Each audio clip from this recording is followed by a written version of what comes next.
చైత్రమాసం శుద్ధ నవమి రోజున ప్రపంచమంతా శ్రీరామనవమి మహోత్సవం జరుపుకుంటుంది.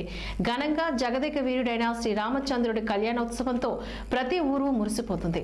శ్రీరామనవమి రోజు అన్ని గ్రామాల్లో రామాలయాలు భక్తులతో సందడిగా ఉంటాయి. ఇందుకు పూర్తి భిన్నంగా విజయదశమి అంటే దసరా రోజున శ్రీరామచంద్రుని కళ్యాణం చేసే గ్రామం ఒకటి ఉంది.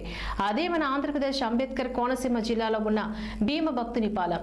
దసరా రోజున రామయ్య పెళ్లికొడుకయ్యే ఈ విశిష్ట గ్రామంలో గల రామాలయం గురించి తెలుసుకుందాం.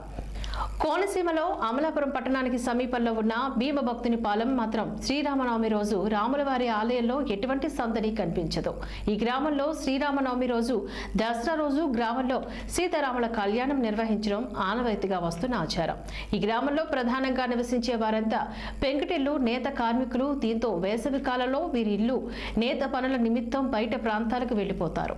ఈ పరిస్థితిలో గ్రామంలో ఎవరు ఉండకపోవడంతో దసరా రోజు కళ్యాణం నిర్వహించి శ్రీరాముల వారి పట్టాభిషేకం వేడుక చేయడం ఆనవాయితీగా వస్తున్న ఆచారం స్థానికులు చెబుతున్నారు. అందరికీ నమస్కారం అండి. మాది అమలాపురం మండలం భీమభక్తునిపాలెం అనే గ్రామంలో సీతారాముల కళ్యాణం మేము విజయదశమి రోజున జరుపుకుంటామండి. ఎందుకంటే మా పూర్వీకులు వాళ్ళ పెంకునేత పని కోసం వేరే ఊరికి వలస వెళ్ళిపోయేవారండి మా పూర్వీకులు. అందువల్ల మేము ఈ సీతారాముల వారి కళ్యాణం విజయదశమి రోజున జరుపుకుంటాం జరుగుతుందండి.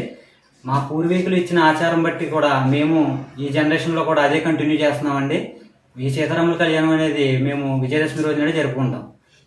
ఈ శ్రీరామనవమి పండుగ రోజున మాత్రం మేము పానకాలు పోసి మేము పండుగ కింద చేసుకుంటామండి.